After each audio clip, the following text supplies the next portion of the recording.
hablar de lo que es las malformaciones arteriovenosas cerebrales y los carcinomas en pediatría. Vamos a hablar de algunos aspectos clínicos y epidemiológicos.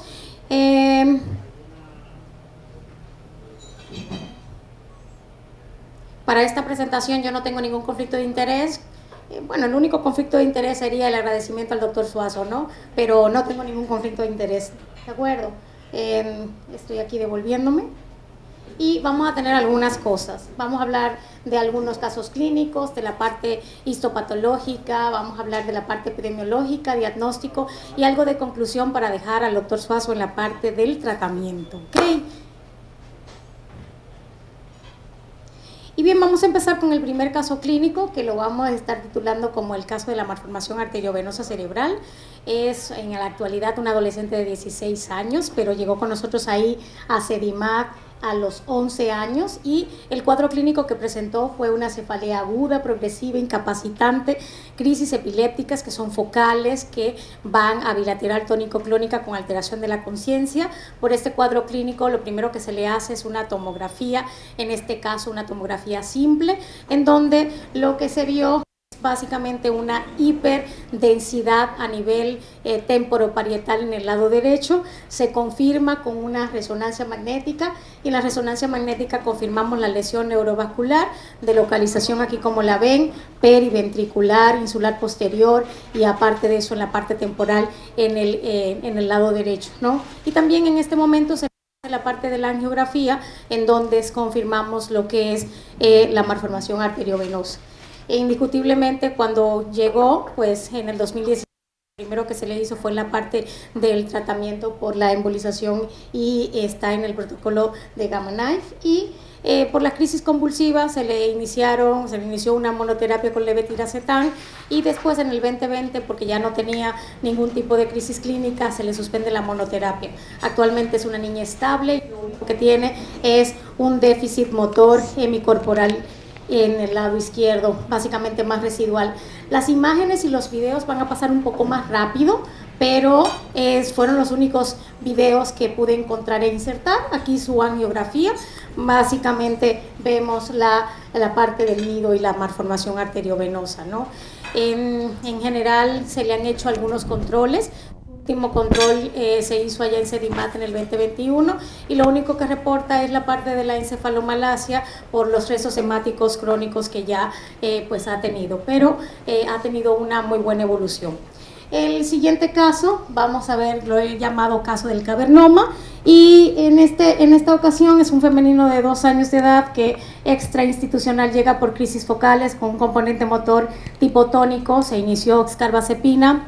No tuvo buena respuesta con este medicamento anticrisis, se habla de un control parcial, se le cambia ácido valproico con el que ha tenido buen apego y control de las crisis clínicas.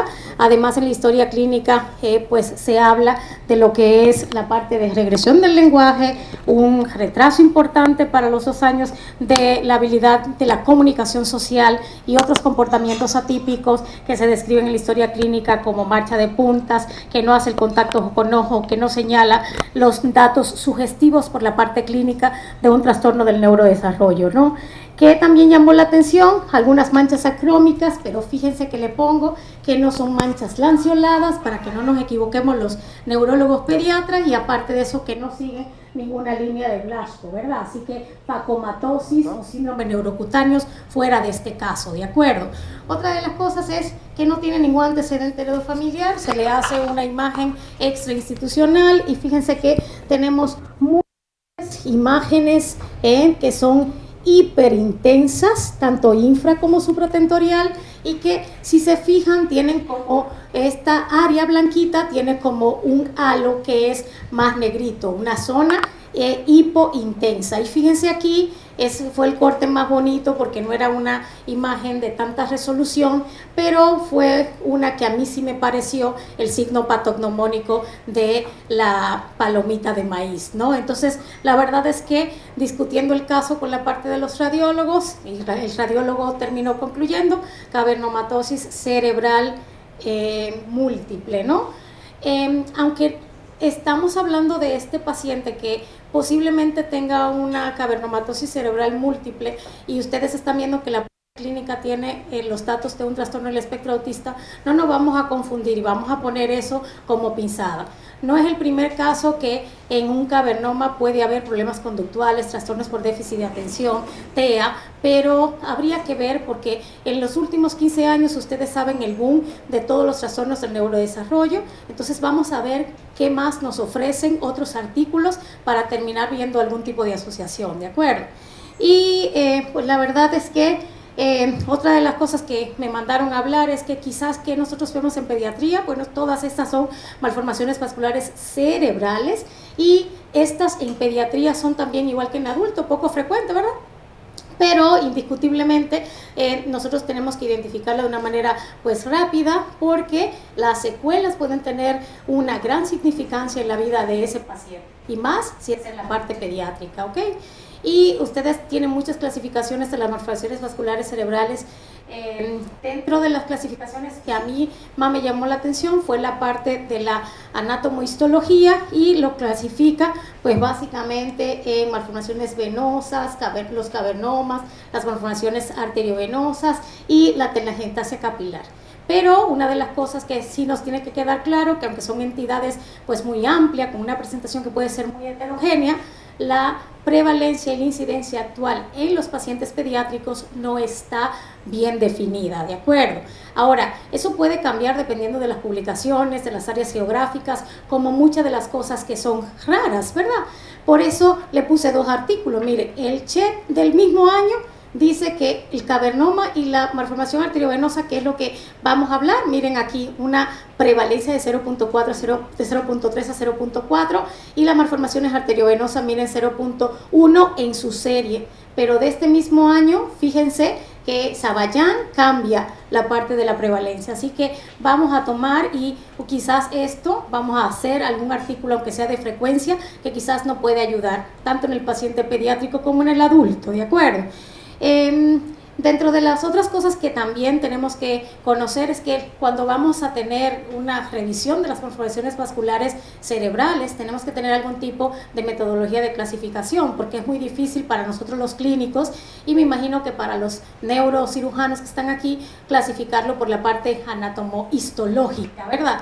Entonces hay algunas cosas, hay algunas escalas ya estandarizadas y algunas cosas que sí podemos definir. ¿Cómo podemos definir?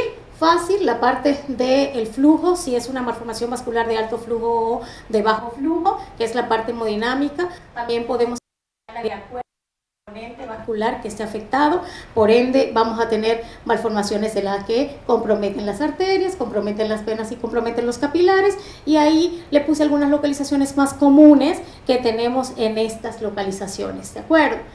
Pero vamos a hablar nada más de malformaciones arteriovenosas y vamos a hablar de los cavernomas, ¿verdad? Aunque son muchas.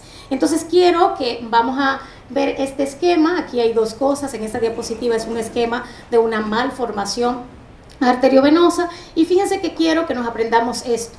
En este esquema, pues nosotros vamos a ver que, acuérdense que como definición tenemos que una malformación arteriovenosa es una conexión directa entre la arteria y la vena, y que aquí no hay lecho capilar como nosotros aprendimos en la facultad, donde la circulación nos decía arteria, capilar y vena. Entonces aquí no, aquí hay una conexión directa y recuérdense que la arteria sí son vasos de presión, pero las venas son vasos de volumen. Entonces aquí tenemos lo que a la conexión de la arteria con la vena directamente, tenemos que las arterias como que se dilatan y las venas se ponen como displásicas, como dismorfológicas, ¿de acuerdo?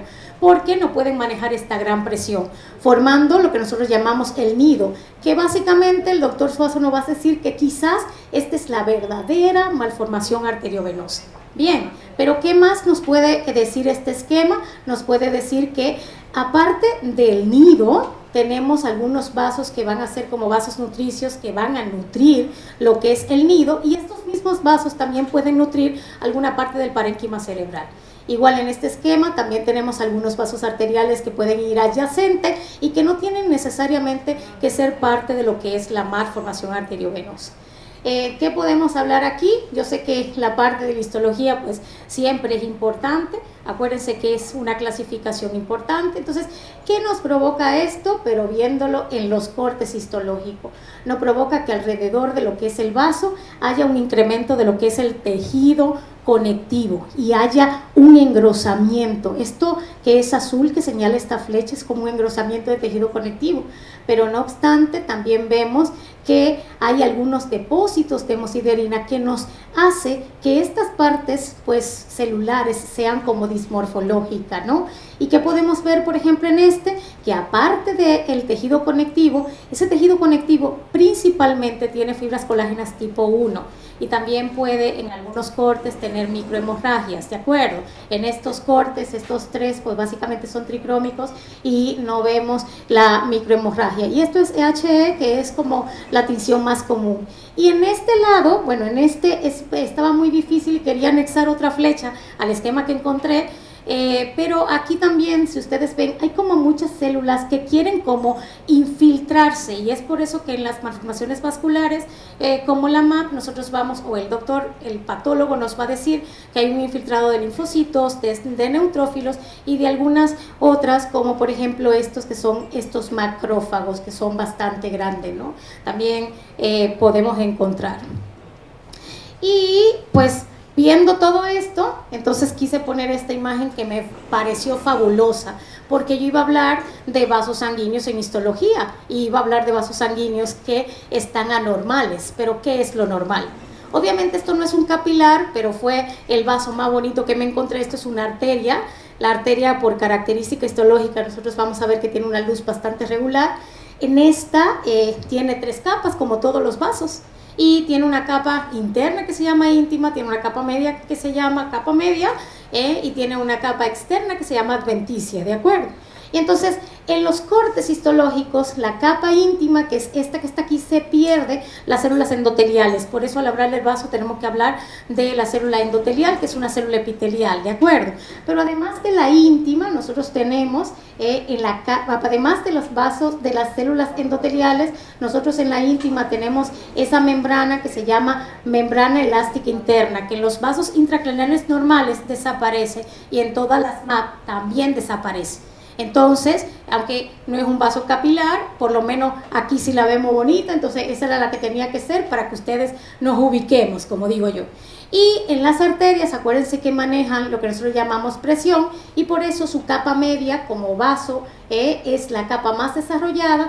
Y si se fijan aquí lo que tenemos son algunas células musculares con entremezcladas células, fibras elásticas, y esas fibras elásticas pues básicamente no van a ser bastante escasas por el tipo de calibre que tiene esta arteria, que es de pequeño y de mediano, ¿de acuerdo?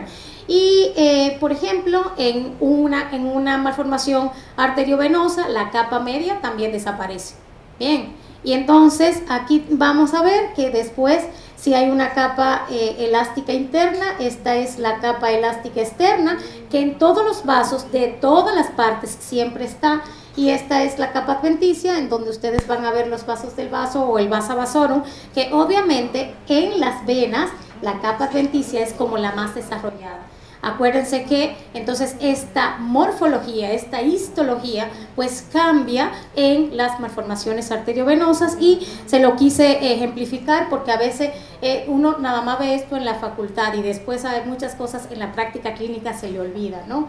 Pero las malformaciones arteriovenosas son congénitas, entonces tenemos que establecer aquí en estos foros, estos no son hereditarias, aunque están con nosotras desde siempre, ¿de acuerdo? Desde que nos estamos formando.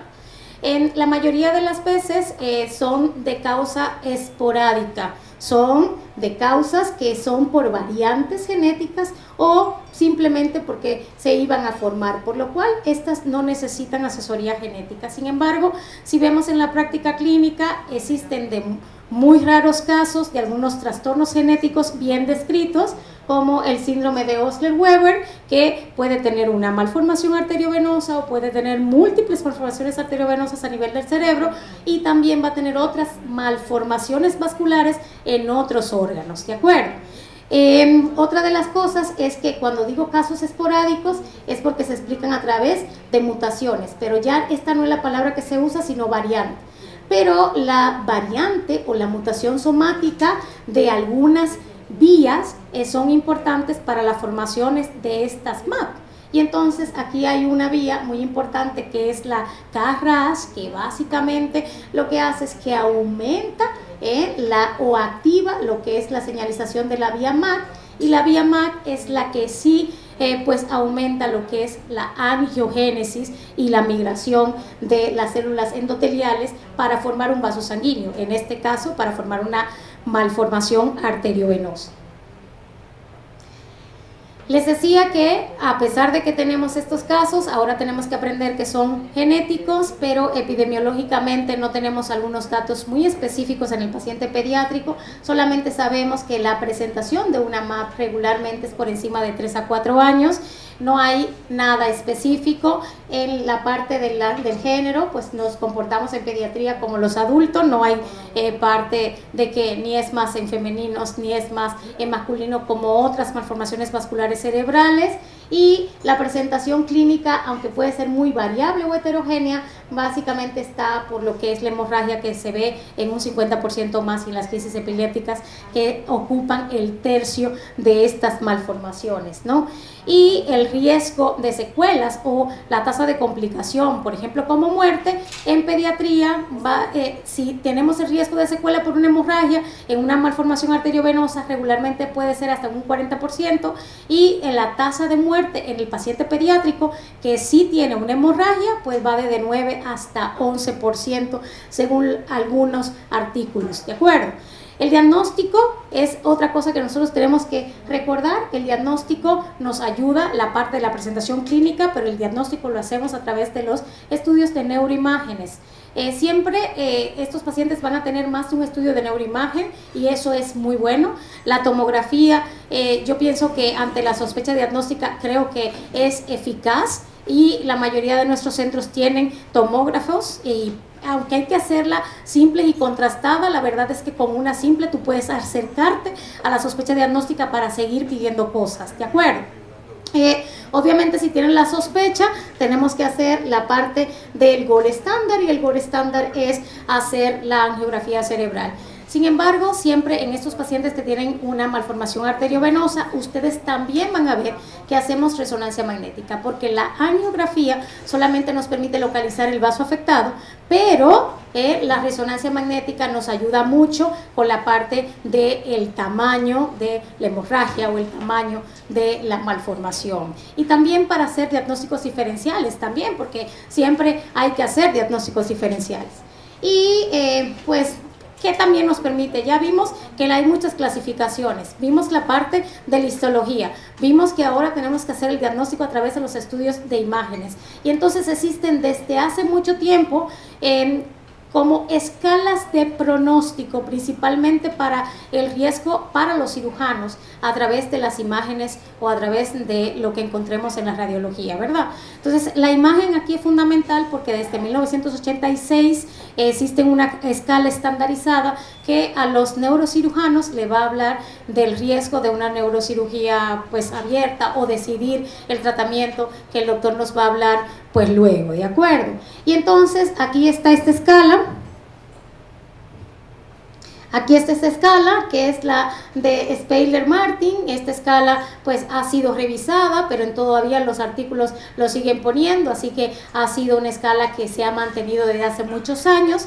Tiene varias cosas o involucra varias variables, desde el tamaño entre pequeño, mediano y grande, si la MAP tiene o está comprometiendo un área elocuente, y también el drenaje venoso, que puede ser superficial o profundo.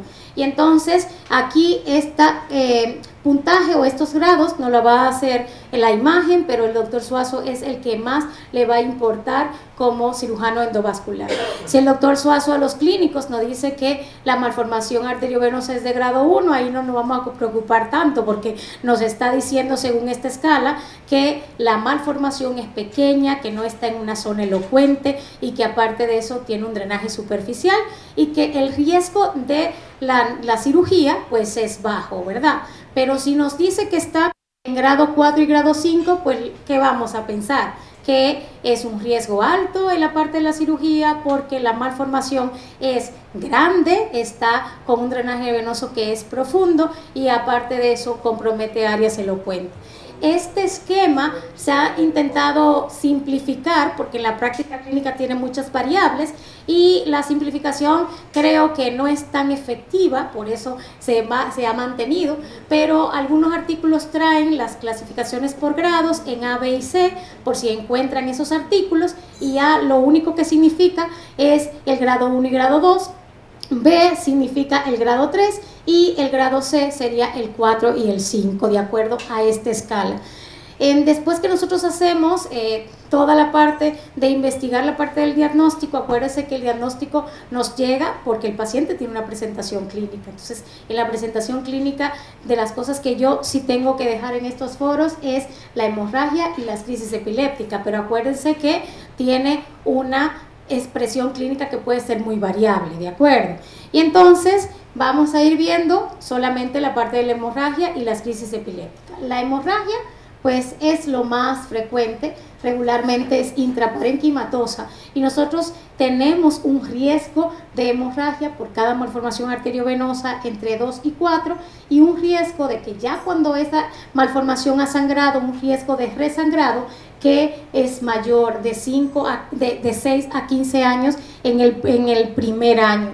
Y también tenemos algunos predictores que nos ayudan también en la práctica clínica a observar más el paciente, a saber si es un paciente que va a tener riesgo de resangrar. Y estos predictores, primero, que el paciente ya haya tenido una hemorragia previa, y otras cosas es que tenga una localización que sea profunda, estas son las localizaciones profundas, que tenga un aneurisma asociado y que el drenaje venoso sea profundo exclusivamente. Esas cosas tenemos que tenerlas bien pendiente porque si es un paciente que establezcamos todo esto según la imagen, según lo que nos diga el doctor Suazo, entonces nosotros tenemos que estar pendientes porque puede llegar una emergencia nuevamente con los datos del EBC hemorrágico.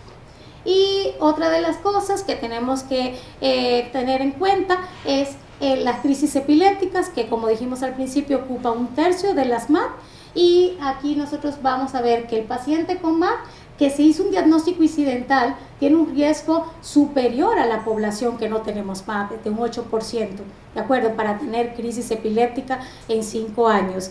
Pero cuando el paciente es sintomático, o sea, que tiene hemorragia o déficit focal, el riesgo de epilepsia es un poquito más que el doble, es 23. Y entonces ese paciente tiene un riesgo de hasta un 58% de tener epilepsias, ¿de acuerdo? Una epilepsia ahí estructural por etiología. Y pueden comportarse primero como focal, porque es el tipo que más vemos, pero igual puede ser focal secundariamente a bilateral tonioclónica, o también puede tener una crisis epiléptica generalizada. Y pues tenemos factores de riesgos, y estos factores de riesgos para que el paciente con MAP presente una crisis epiléptica o una epilepsia es que la MAP sea de un tamaño muy grande, que aparte de eso tenga un drenaje superficial pero en la parte de la corteza y que esté localizada en una zona potencialmente epiléptica. Todo aquí sabemos que los lóbulos más epiléptiformes es el lóbulo temporal y posteriormente en pediatría el lóbulo frontal. Así que esas son de las cosas que tenemos que ver. Y en cuanto a los cavernomas, tenemos que recordar que son amartomas benignos que no presentan tejido cerebral normal. Regularmente estas malformaciones vasculares comprometen el capilar sinusoide, que es el capilar que tiene paredes discontinuas, pero se ven de gran tamaño su pared o lo poco que tenga de pared, y además es muy irregular el vaso sinusoidal, por lo cual se le llama cavernoma sinusoidal. Y estas cavernas sinusoidales no tienen, o las pocas células endoteliales que tienen asociadas, no tienen proliferación. ¿De acuerdo? Eso tenemos que ver, pero es un hallazgo más histológico. Y acuérdense que en la MAP no se ve en la angiografía, y por eso en la MAP no, los cavernomas no se ven en la angiografía, y por eso el diagnóstico por imagen para el cavernoma es la resonancia magnética, ¿de acuerdo? Y acuérdense que en algunos pacientes, como el caso del cavernoma, tendríamos que buscar el signo patognomónico. Si no lo encontramos no hay problema, pero aunque sea nos los tenemos que imaginar, ¿de acuerdo? Aquí se invierten las cosas, el cavernoma tiene mayor porcentaje en el paciente pediátrico de presentar crisis y menos hemorragia, y si presenta hemorragia no son hemorragias que le vaya a hacer un gran déficit al paciente, pero tenemos que tener pendiente que pueden sangrar, ¿de acuerdo? Y otra de las cosas que hay algunos diagnósticos incidentales entre un 20 y un 50%, la causa siguen siendo más esporádicas, pero ya se relacionan 3 genes para cavernomas familiares, y aquí tenemos estos 3 genes que es el CCM1, el CCM2. Estos 2 están en el cromosoma 7 y ambos son genes que tengan que ver con la angiogénesis. Y el otro gen que está asociado es el CM3, y este se encuentra en el cromosoma 3, así que no vamos a acordar muy fácil, pero ese no es angiogénico. Este lo que hace es que activa la apoptosis celular.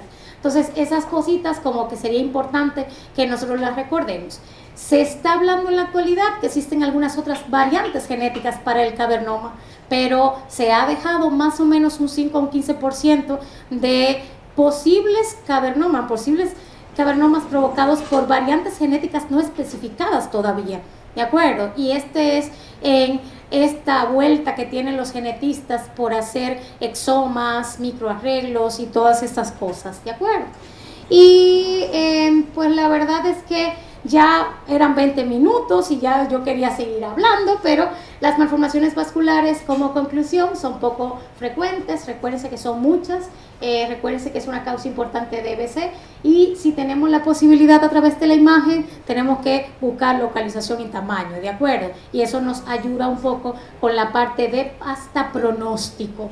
A mí me parecieron muy importantes estos artículos porque aprendí mucho más de las malformaciones vasculares, así que se lo traje en código QR. El que le quiera hacer foto también se lo puedo mandar. Y pues la verdad es que para aquí terminar, pues le dejé una foto muy linda de mi pueblo, Puerto Plata. Gracias. Buenas noches, muchísimas gracias a todos. Orgulloso de haber escuchado a la doctora Yaneris Polanco, una gran dama, una gran profesional de la medicina, a la cual le tengo mucho cariño, admiración y respeto. Así que chapo para usted, doctora. Muchas gracias para cada uno de ustedes que han sacado un tiempo para acompañarnos y que son ejemplos de lo que es la vanguardia de la medicina dominicana en cada una de sus áreas. Me encantaría agradecerles y nombrarles a cada uno de ustedes personalmente, pero creo que hay gente aquí atrás que me va a tirar y me tiene amenazado con un palo de hace un tiempecito, así que vamos a continuar por adelante.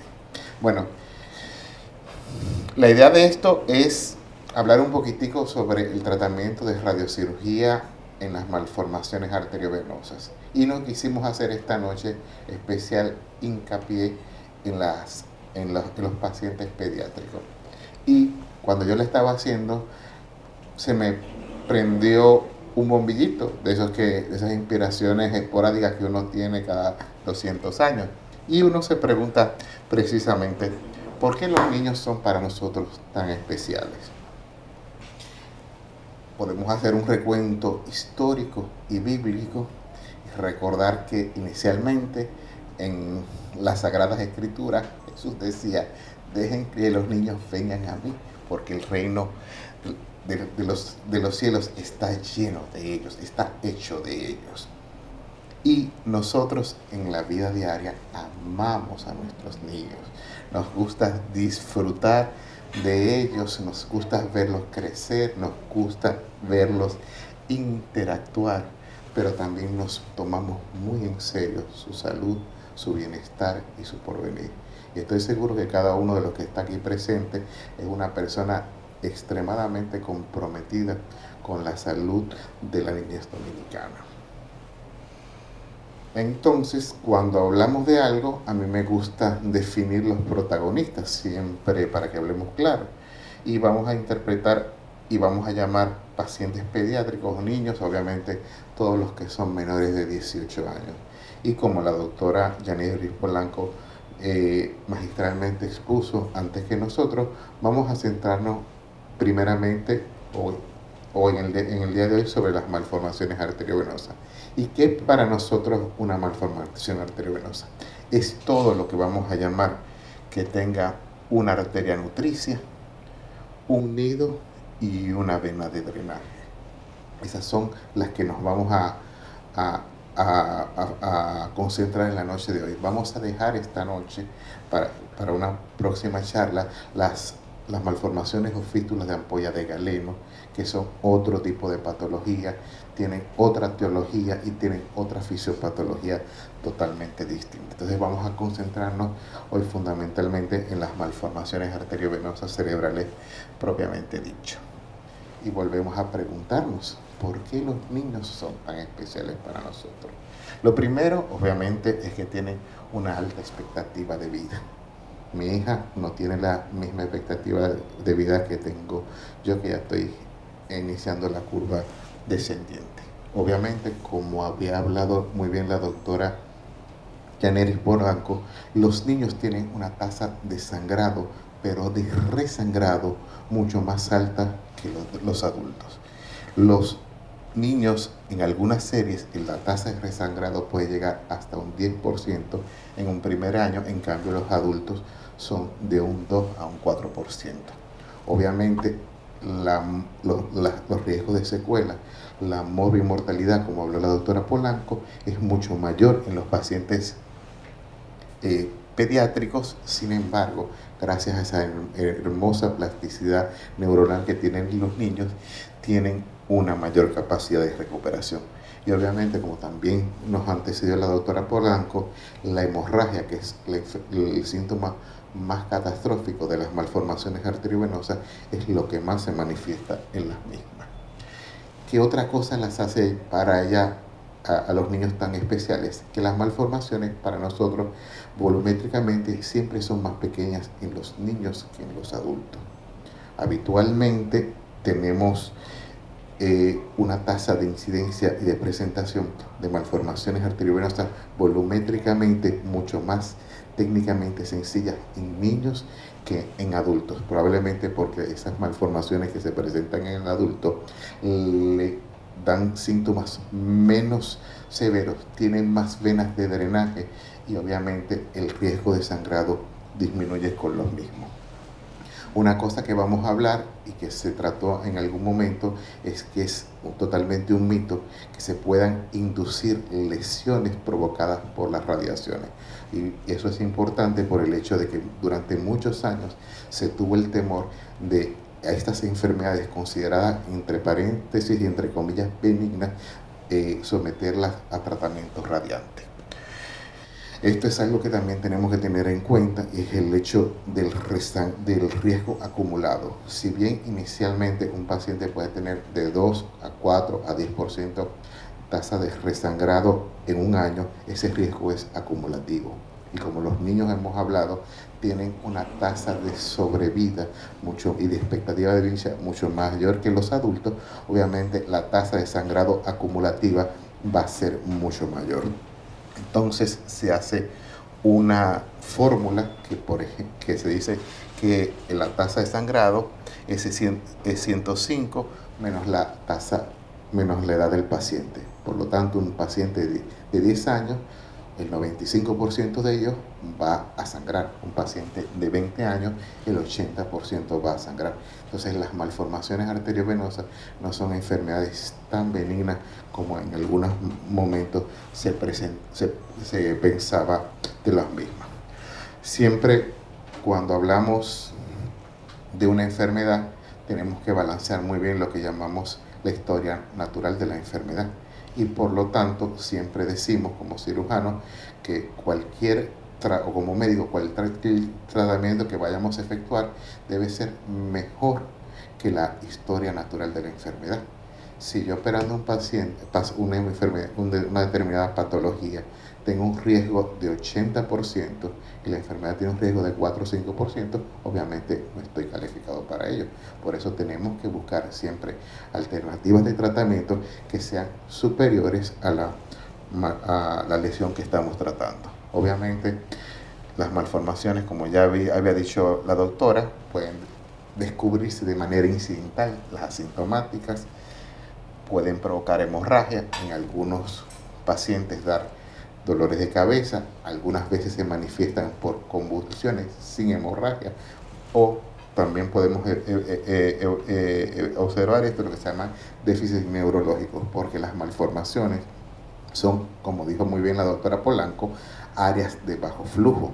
Al no existir en el medio una red de capilares, que son los vasos de resistencia, las arterias tienden a derivar la sangre a la malformación, y muchas de estas malformaciones les roban sangre, les roban circulación al tejido cerebral normal y pueden llevar a déficits neurocognitivos importantes en los pacientes.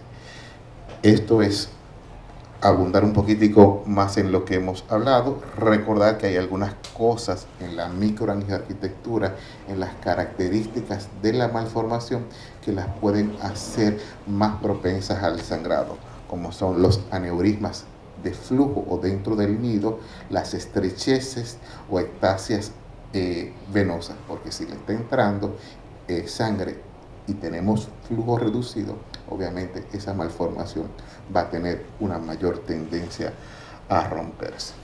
Entonces, ante todo este paradigma que tenemos, ¿cómo las enfrentamos? ¿Cómo luchamos contra estas enfermedades? Y gracias a Dios, hoy en día tenemos varios elementos para trabajar contra ellas. Uno puede ser sencillamente la observación que está dejando cada día en el mundo de ser menos una propuesta. Hace unos 15, 18 años salió un estudio que se llamó Aruba, el cual balanceaba las malformaciones asintomáticas versus el tratamiento quirúrgico, endovascular o radiocirugía, y se le daba seguimiento a los pacientes durante 5 años. ¿Qué mostró ese estudio? Que cuando los interveníamos teníamos más riesgo que cuando no los intervenía. Por lo tanto, en muchos países del mundo se optó por una medida de observación en las malformaciones que eran incidentales y asintomáticas. ¿Qué ha pasado al cabo del tiempo? Que en los países que llevan registros en serio, como en Estados Unidos y en Europa del Oeste, hemos encontrado que ha aumentado en los últimos 10 años la tasa de incidencia de ACV hemorrágico en malformaciones arteriovenosas ya conocidas. Por lo tanto, probablemente esa pasividad de un estudio multicéntrico tomado solamente a 5 años en pacientes con enfermedades potencialmente sangrantes no esté dotado de un sesgo importante. Obviamente, lo primero que se desarrolló fue la cirugía, la microcirugía. Hoy nos honran con su presencia distinguidos neurocirujanos. Tenemos la embolización, que es el procedimiento que vamos a describir para sellar total o parcialmente. La radiocirugía, que es lo que nos atrae en el día de hoy, o combinar los diferentes elementos. Yo creo que todos tenemos cierta edad y sabemos quiénes son estos dos caballeros, Larry Bird y Magic Johnson, el blanco y el negro, el bostoniano y el lakeriano, los cuales tuvieron en su momento una de las grandes rivalidades en la historia del deporte. Sin embargo, cuando se encontraron y se juntaron, llegaron a ser grandes amigos. Entonces, los procedimientos, los utensilios que utilizamos en el tratamiento no compiten entre ellos.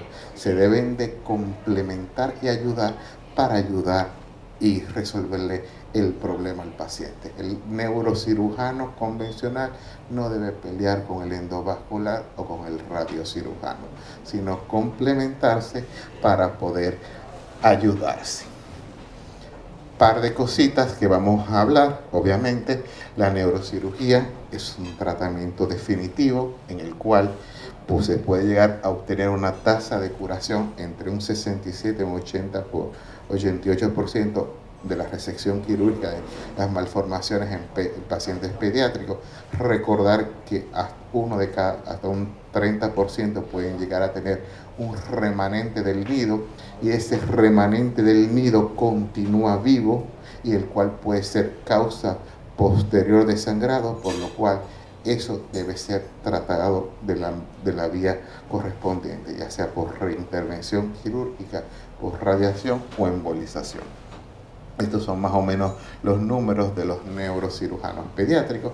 Esto es lo que nos formó a nosotros, lo que se llama el neurointervencionismo, que es acceder a las arterias que llevan a la malformación, inyectarle algún tipo de polímero o sustancia para tratar de tapar de manera total o parcial el nido malformativo, y obviamente, como todo en la vida, tiene algunas cosas a favor y cosas en contra. Pero como la cena de hoy la paga el Centro Gamma Knife Dominicano y la doctora Charoski Corporán, tenemos que hablar un poquitico de radiocirugía. Nos vamos a extender un poquitito hablando de radiocirugía Gamma Knife.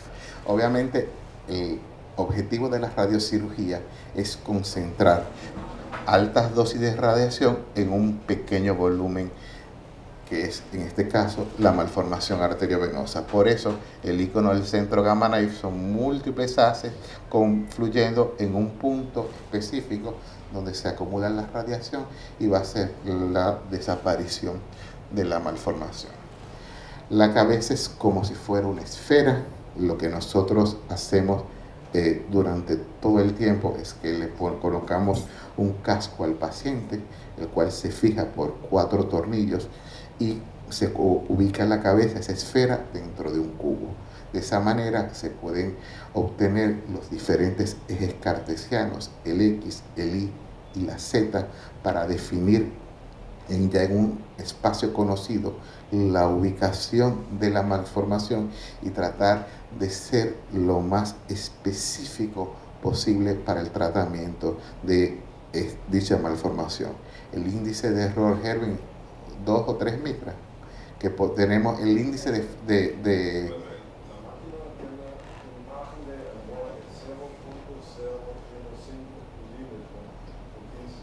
micras, que son 15 micras de una célula eucariota. Así que imagínense lo seguros que estamos con este punto. Este es un pequeño recuerdo del señor René Descartes, que por eso se llaman los ejes cartesianos, y que la idea fundamentalmente de él, como él desarrolló los ejes cartesianos, fue el hecho de que él estaba enfermo allá en la campiña francesa, y acostado en su cama, en un cuarto parecido a esto, vio una mosca volando, y se le ocurrió la idea de tirar diferentes planos para tratar de ubicar las diferentes posiciones de la mosca. Así que a ese detalle es que le debemos nosotros esta situación. Y al final del día, nosotros somos simplemente unos cazadores de moscas. Como les había dicho, las malformaciones arteriovenosas solo fueron tratadas por primera vez con radiaciones en el año 1989 por el gran temor que había de exponer a radiación cerebros que potencialmente fueran inmaduros. Un par de detalles que para nosotros son importantes es recordarles que las malformaciones arteriovenosas no son tumores vasculares, sino que no se debe obviar, como había dicho la doctora Yaneris Polanco, la angiografía cerebral para la planificación y el tratamiento. Y podemos decir con orgullo que el Centro Gamma Knife Dominicano es el único centro de radiocirugía en el país que tiene la capacidad de tener angiografía, tomografía y resonancia y fusionarlo en un solo estudio para poder hacer el tratamiento de las malformaciones lo más conformacional a la lesión posible, que no son esferas, no son globos como son muchas veces los tumores, sino tienen formas a veces triangulares, irregulares, sobre todo las malformaciones arteriovenosas difusas, y eso para nosotros es muy importante porque eso permite maximizar la dosis a que va a ir a la malformación y reducir la dosis que va a quedar fuera de la malformación, llegando al cerebro y disminuyendo el riesgo de efectos adversos. Obviamente, cuando hicimos una especie de ensayo y cuando no se utilizaba la angiografía, se sobreestimaba el volumen de la lesión en más de un 20%. Obviamente, como hemos dicho, balancear siempre la dosis de la radiación entre los riesgos y los beneficios. Este es un pequeño esquema que a mí me encanta porque nos lo enseñó un gran endovascular que se llama René Chapot, y lo que habla es el hecho de que las malformaciones que se forman entre la séptima y octava de semana de gestación intrauterina, lo que son en sumatoria pequeñas arteriolas que se unen a diferentes venas, y esas venas confluyen a una o varias venas de drenaje. Esto nos explica, por ejemplo, el hecho de que por qué hay más arterias que nutren el nido y pocas venas que salen. Porque esto es un shunt, una enfermedad fundamentalmente venosa. ¿Okay? Esto es como hacemos la conformación. Esta es una malformación arteriovenosa de ganglios de la base. Fíjense cómo se hace la conformación entre lo que es la angiografía, que es un estudio dinámico donde podemos ver las arterias que llegan, el nido y las venas que drenan y hacia dónde drenan. Esta es la conformación hacia la tomografía. Un paciente que ya había tenido un ACV hemorrágico y que a Gerwin le gusta mucho porque matemáticamente la tomografía es de las cosas más exactas para el tema de la radiocirugía y la preplanificación que hacemos habitualmente con la resonancia. Habitualmente el esquema de trabajo es, al paciente se le hace una resonancia con un protocolo especial, que si una resonancia habitualmente se hace cortes cada 10 milímetros, el protocolo Gamma Knife lo hace cada 2 milímetros para tener, o cada 1 milímetro, perdón, para tener mejor conformación de la lesión, poderla dibujar mejor. Y con eso se hace una preplanificación de a dónde va a recibir la radiación, la dosis que va a recibir y el tejido alrededor que puede llegar a ser afectado o no. El día del procedimiento se le coloca al paciente el marco de estereotaxia, se le va a llevar a la sala de angiografía, donde se ven acá los marcadores fiduciales, y se hace la angiografía y la tomografía. Se fusionan los dos estudios para tener la máxima conformación del nido malformativo y la mejor eficacia en la dosis que se va a llevar. Esto es una fórmula matemática para que no sepan que es al ojo por ciento, sino que existen fórmulas tanto para prevenir el grado de oclusión como los riesgos de la radiación. Vamos a ver un par de ejemplos. Este es el caso de un paciente con una malformación prácticamente en la región insular izquierda, diagnosticada por convulsiones. Esta es la angiografía. A este paciente lo tratamos únicamente con radiocirugía por el hecho de que este tipo de malformaciones puede llegar a tener lo que nosotros llamamos arterias en pasaje, es decir, pequeñas arteritas que van a la malformación, pero que después continúan al tejido cerebral normal, con el riesgo de, si uno hace algún tipo de procedimiento, dejar al paciente en estos casos hemipléjico y afásico.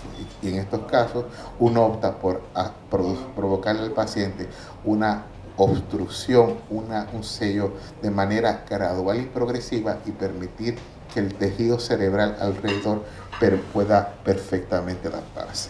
Este es el control a los 5 años.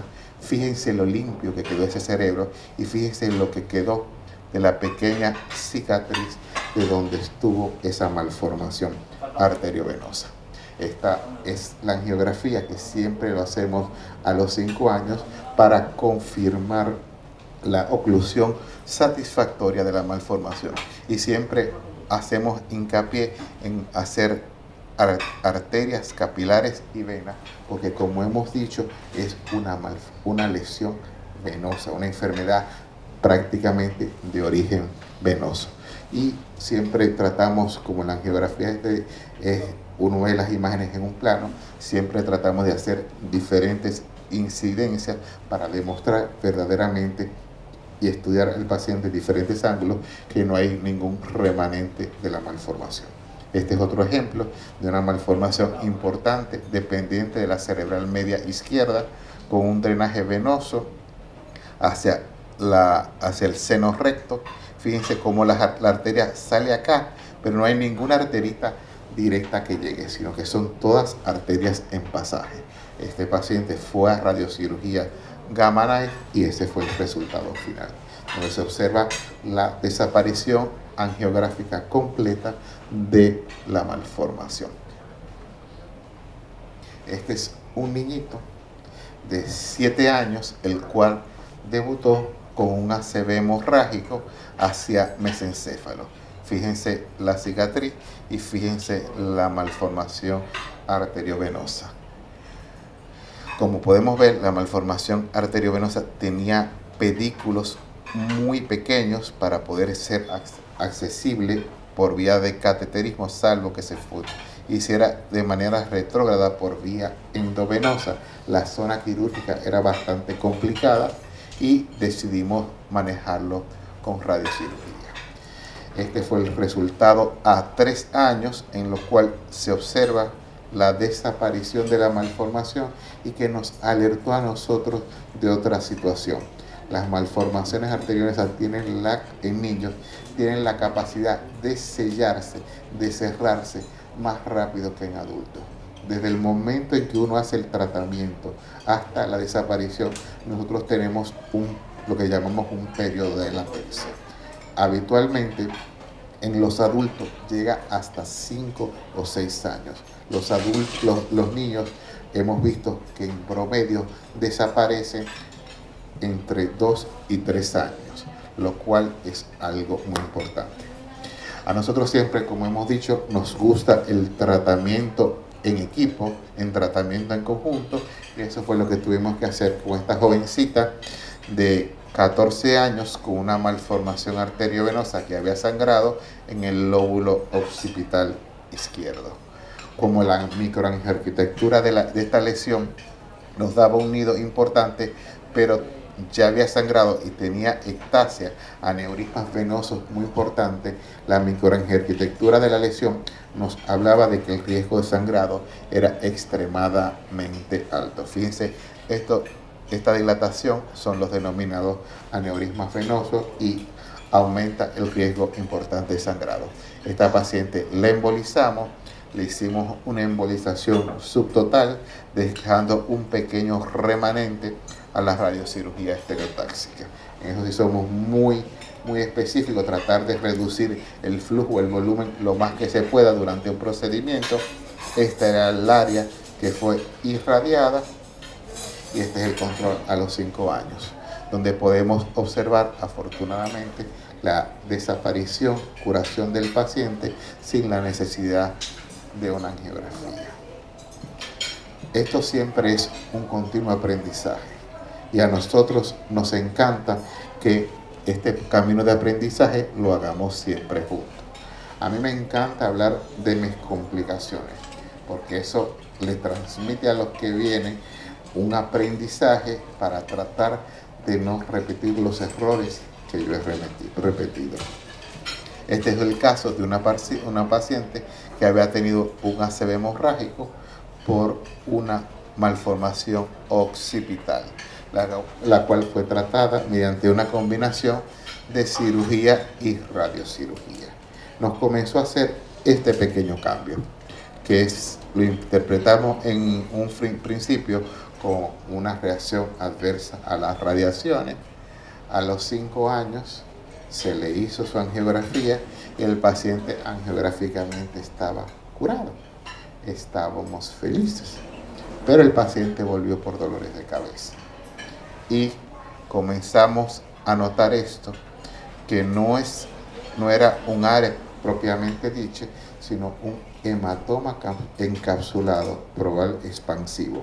Eso es algo que se ve raramente en el tratamiento de radiocirugía de las malformaciones, pero ya que nos tocó uno, se los queríamos mostrar, en el cual el proceso de inflamación y cicatrización hace la creación de neovasos. Esos vasos pueden en su momento sangrar y encapsularse como si fuera un hematoma subdural, pero dentro del parénquima. Estos pacientes hay que removerlos en la lesión quirúrgicamente para conseguir el área de satisfacción. Este es otro pequeño paciente con una malformación en el lóbulo temporal izquierdo, muy cerca del área del lenguaje, tratado por radiocirugía. Fíjense cómo se ve la disminución volumétrica de la lesión con una zona de gliosis alrededor. Le hacemos su control angiográfico a los 3 años y vemos una adecuada oclusión de la malformación. Aquí no hay malformación viva. Sin embargo, el paciente en el pozo a los 5 años nos hizo esto, lo que se llama un pseudoquiste. La misma cicatriz cicatrizó dejando un quiste, el cual tuvo que ser intervenido y drenado quirúrgicamente. ¿Qué hemos visto en el transcurso de los años? Esta es una diapositiva que yo hice el año pasado y la presenté en el Congreso de la Sociedad Dominicana de Neurología y Neurocirugía, y hemos visto que de 2011 a 2023 hemos realizado 166 pacientes y hemos hecho 174 procedimientos. Esto es porque en algunos pacientes el volumen de la lesión era demasiado grande para irradiar en una sola sesión y había que dividirlo en estadios. Esto es una mezcla de todos los pacientes. ¿Qué observamos?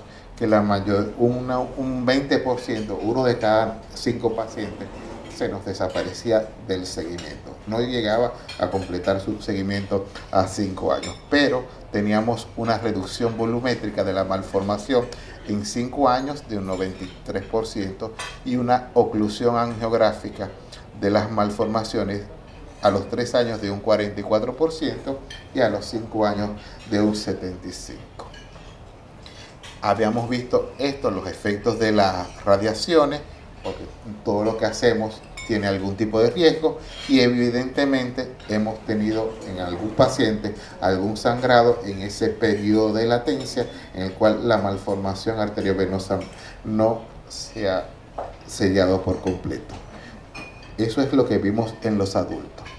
¿Qué hemos encontrado en los niños? En los niños tenemos una población o un subtotal de 23 casos, en el cual conseguimos a los 3 años una tasa de oclusión tanto por resonancia como una angiografía de un 95% y prácticamente una incidencia de ARE, efectos adversos en las radiaciones, prácticamente nula, por lo que hemos visto, porque el volumen que se irradia en los niños es extremadamente bajo. Por lo tanto, ¿qué hemos visto? Primero, que los pacientes pediátricos presentan una excelente respuesta a la radiocirugía Gamma Knife, que el riesgo de malignización, que era una de las cosas que se temía hace unos años, es de 0.045 en 10 años. Y ahí está la cita bibliográfica del Lancet Oncology. Y que obviamente, como hemos visto, al parecer los niños tienen un periodo de latencia para sellar la malformación menor que los adultos. No sabemos si se debe al menor volumen de las lesiones o a un índice de cicatrización, un metabolismo mucho más rápido en los niños. Este es lo que somos el Centro Gamma Knife Dominicano. Como ustedes ven, somos un grupo bastante inclusivo, donde hay blancos, negros, hombres, mujeres. Tenemos acá una nueva adquisición, aquí presente el doctor Teudy Bernal, que ya le va a llegar su corbata naranja para que la pueda figurear como corresponde. Y obviamente hay que agradecer a la gente que está en el backstage, a la doctora Charovsky Corporán, que es mi madrina adoptiva, a la doctora licenciada Yulisa Tavares, a la licenciada Rodríguez, parte de los pasantes, y a la señora Ana, que no me dio tiempo de saludar. muchas veces uno tiene que hacer varios esfuerzos para llegar a conseguir un sueño grande. El señor Lionel Messi, con todo el talento del mundo, intentó en varias oportunidades tratar de ganar la Copa del Mundo, hasta que finalmente lo pudo conseguir, demostrando que los latinoamericanos somos capaces de grandes cosas. Muchas gracias a todos por su atención y huyamos para la derecha.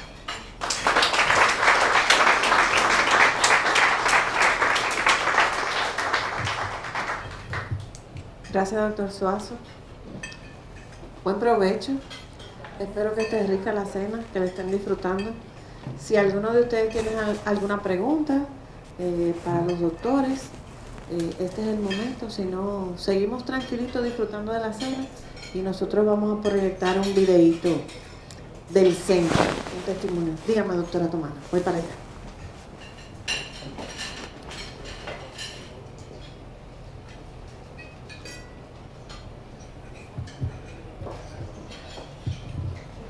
Buenas noches y gracias por invitarme, ¿no? Yo quería hacerle una pregunta al doctor Suazo o a la doctora. En el caso de los cavernomas, que sabemos que se comportan diferente a las malformaciones, ¿cuál sería el tratamiento en un paciente pediátrico con un cavernoma que sangró inicialmente y que, bueno, los síntomas iniciales, como dijo la doctora, básicamente convulsiones, sangra, y en la resonancia aparece el cavernoma, aparece como cavernoma, y hay diferentes opciones dentro de a los comités que los he presentado. Unos me han dicho que es mejor la cirugía, otros me dicen que es mejor la radioterapia, otros dicen que la radioterapia no funciona en cavernomas tanto como en malformaciones. Entonces, la experiencia. Solamente es un cavernoma único. Si es por localización, ¿qué usted dice? Radio. Porque acuérdese que es bien importante tamaño y localización. Y yo ahí, bueno, no sé, dígame usted, porque es tallo. Es tallo. Que no, localización es muy difícil, pero es tallo encefálico y único. Tiene la tasa de resangrado, pero también tienes que observarlo. Yo pienso que ahí es fácil algunos datos de ser como predictivos, hacerle los estudios de imágenes, intentar realmente radio, no sé, ¿qué usted dice? Yo intentaría radio por localización. Hay que entender muy bien la historia natural de la lesión. Si el cavernoma es asintomático incidental, habitualmente nosotros no lo tratamos. Si sangró, como es el caso de esa dama, con un cavernoma en plena protuberancia, nosotros le hicimos radiocirugía. Mire la respuesta. Volumen, 3 años.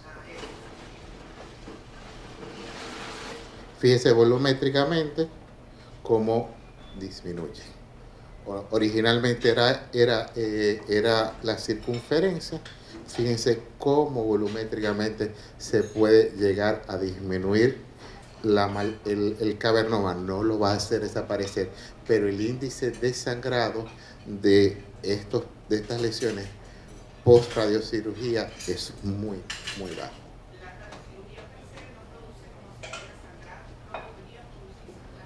Hasta ahora no hemos tenido.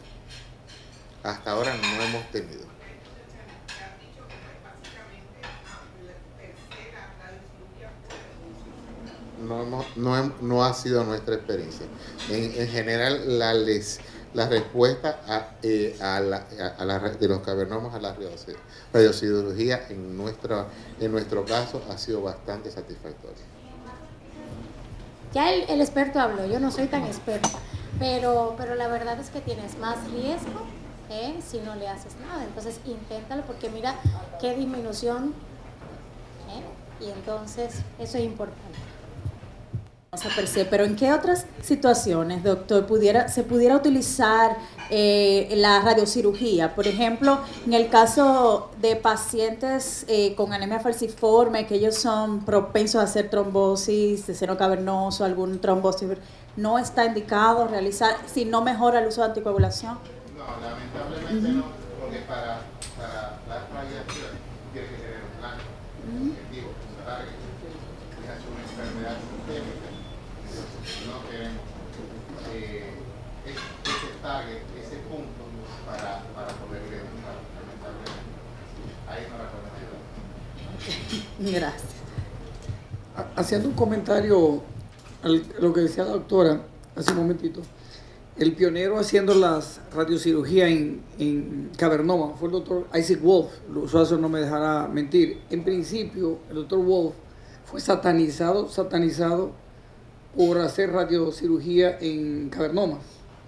Primero, la respuesta no era la esperada, no se esperaba que todos respondieran favorablemente. Sin embargo, hoy día, todos los neurocirujanos involucrados en Gamma Knife le están dando una respuesta, porque se ha demostrado con lo largo de los años, cosa que él lo mencionó aquí abiertamente en un congreso, creo que Giancarlo era presidente de la sociedad, justamente en La Romana, en Casa de Campo. Él lo mencionó abiertamente y decía, con los años me darán la razón insistentemente, pero en esos momentos los artículos ni el tiempo le daban a él la certeza ni la veracidad. Hoy día sí se sabe que es 1000 veces mejor darle radiocirugía a los cavernomas que no tratarlo, porque el riesgo de resangrado espontáneo, de simplemente observar la patología, o operar a ese paciente en tallo, en la protuberancia, significa un daño devastador.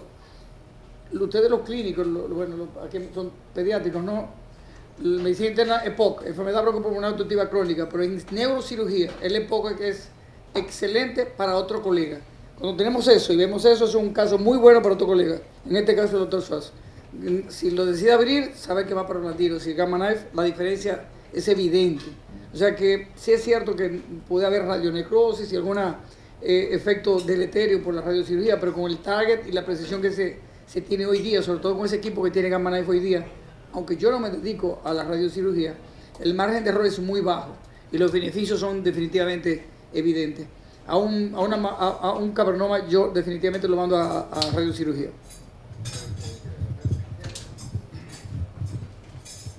Muchas gracias y felicidades, Luis, excelente presentación. De punto de técnico, dos comentarios. Primero, creo, por la teoría radiobiológica, la radiocirugía debe ser mejor en cavernomas que la radioterapia. Por el valor alfa-beta probablemente es muy bajito, entonces el beneficio de radioterapia no es tan alto. Por otro lado, recientemente publicamos en un muy buen journal, que es un Impact Factor 10, de verdad un journal de alto impacto, un multicéntrico. Esta hoja está en los folder.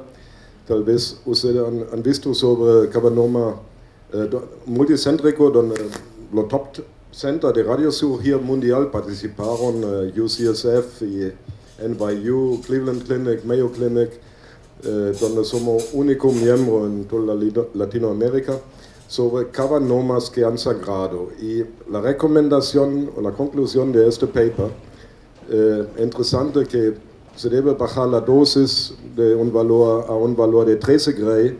Nosotros hemos tratado en muchos centros por protocolos internacionales con más dosis para tener lo mejor beneficio en ventana terapéutica, que alto control y pocas complicaciones. Yo creo que este paper va a tener un alto impacto en el tratamiento de cavernomas.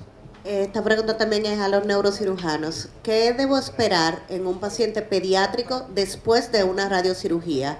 ¿Tiempo de hospitalización, tiempo de recuperación, síntomas que pueden presentar?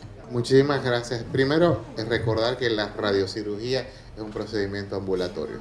El mismo día que el paciente se da las radiaciones, ese mismo día se va para su casa. Que son de los grandes beneficios. Habitualmente tenemos un protocolo de seguimiento del paciente porque tenemos que ver lo que está pasando. Entonces se le hace al paciente resonancia 6 meses, 1 año, 2 años, 3 años, 5 años. Si en el intervalo de 3 a 5 años vemos la desaparición por resonancia de la malformación, le solicitamos hacer una angiografía para confirmar que no haya ningún remanente del nido presente que nos pueda dar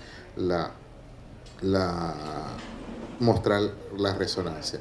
Podemos, si somos muy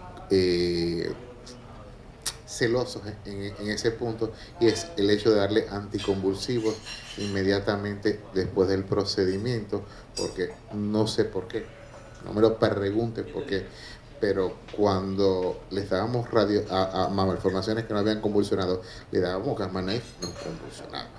Entonces comenzamos a leer los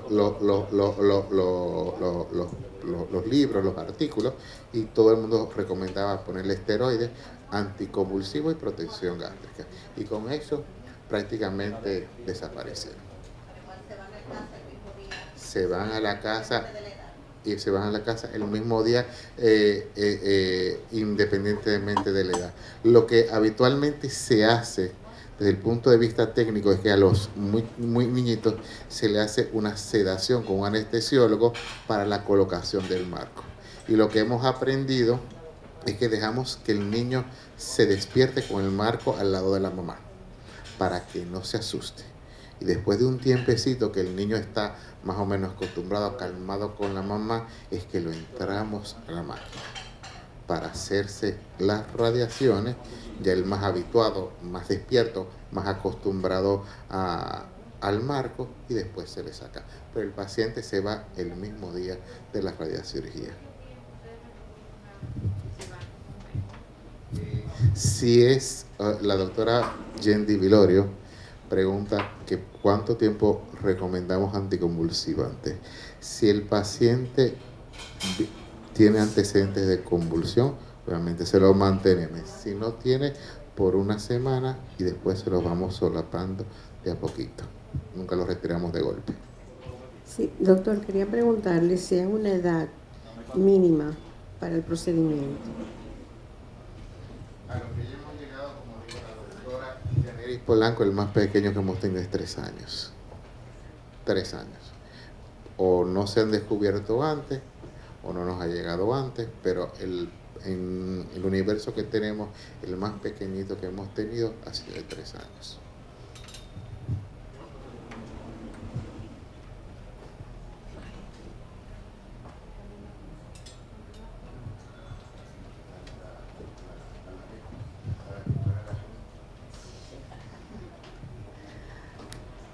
¿No hay más preguntas por el momento? Bueno, pues nos queda agradecerles su presencia aquí con nosotros. Gracias por habernos acompañado. Esperamos que en una próxima ocasión podamos contar con su presencia. La verdad es que ha sido un honor. Buenas noches. Cuando ustedes quieran, pueden acompañarnos al procedimiento. En la carpeta, algún procedimiento, nos escriben, en la carpeta están nuestros teléfonos, nuestros WhatsApp, cualquiera de las 3, Ana, Jessica o yo respondemos con mucho gusto. También nos pueden escribir por el correo electrónico, que también les respondemos. Muchísimas gracias y buenas noches, doctora Polanco, encantadísima, muchas gracias.